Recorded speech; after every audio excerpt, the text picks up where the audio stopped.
hahabulin ka ng babae kahit na wala kang pera. Kung gusto mo malaman, panoorin mo tong video na ito. Pero bago yan, nakikita ako, hindi pa ka subscribers, click mo na po muna yan. Maraming salamat. God bless po sa inyong lahat. So for today's video, let's pag-uusapan po natin yung katangian ninyong mga lalaki na talaga nga namang hinahabol na babae kahit na wala kayong pera. Totoo po to, Lods, no? Wala po itong etcho-etcho, no? Real talk po tayo dito, Lods, no? Proceed na po tayo hagad sa katangian ng lalaki number 1 na talaga nga namang patay na patay at hinahabol na babae kahit na wala siyang pera. Number 1, real care mo sa kanya, no? Ito po, Lods, yung katangian ng lalaki na talaga nga naman totoo mag-alala. Totoong may pakialam sa babae, no? Ito po yung mga tipo ng lalaki na talaga nga naman totoong magmahal, no? Yung pinaparamdam nila sa isang babae na may pakialam talaga sila, no? Nakikita nilang malungkot yung babae, tinatanong nila, kinakausap nila, no?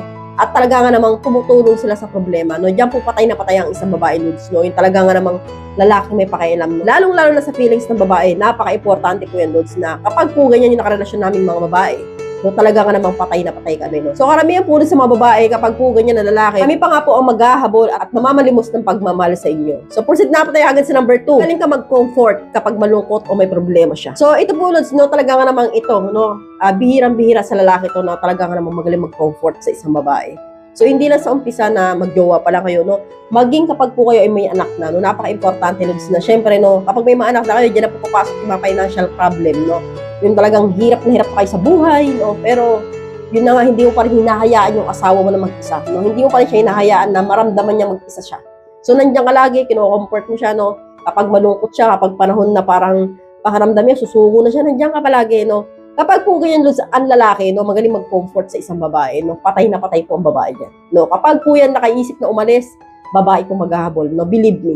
So proceed na po tayo agad sa number 3. Good listener ka, no. Ito po yung mga tipo ng lalaki, Lods, na talagang namang pagka kinuwentuhan ng babae, talagang magaling makinig, no. Talagang namang parang sarap kausap. Yung bukod sa nakikinig, sumasagot, no, nagbibigay ng opinion niya. Malaki pong tulong ito sa isang babae, Lods, na problemado, malungkot, no. Kapag po ang partner namin ay good listener, no, gustong-gusto po ito talaga ng babae, Lods, na ang isang lalaki, no, hindi po naboboring kapag kinukwentuhan namin. Sa halip, nakikinig mabuti, no, kasi po, papakita po yan ng talagang totoong pagmamahal sa isang babae. Kapag po ikaw ay may pakialam ka at nakikinig ka sa sinasabi sa iyo ng isang babae, no, hindi po yung para paramdam mo, ang drama mo naman, hindi iiwanan ninyo, mag-walk out kayo, no? Ang babae busit na busit sa ganyan.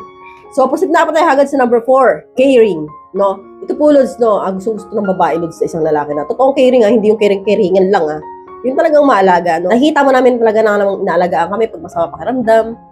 Tapos yung talagang nararamdaman namin na may nasasandalan kami. Sobrang caring na lalaki, no? Yan po talaga yung hinahabol-habol lang isang babae kahit nawala yung pera, no? Kahit po siguro, no, 150 lang a day mo sa trabaho, kapag po ganyan ang ugali mo, ang babae talagang takot na takot, iwanan mo siya, no? Iiyak ang kapulod ng mga babae kung meron kang ganitong klase ng katangian kahit na wala kang pera, no? Kasi, Lods, no, ito po talaga yung totoong kayamanan, no? Kapag po natagpuan po namin yung ganitong klase ng lalaki, no, sa aming buhay, higit pa po ito sa kayamanan. Bibihira po yung mga ganyan lalaki, kaya nga po, kapag po yun ay natagpuan ng isang babae, talaga nga namang hinahabol-habol ito ng isang babae. So, hanggang dito na lang po tayo, mga Lods. I hope you learned something in this video. More videos to come, so stay connected and see you again to my next video. God bless. Bye-bye!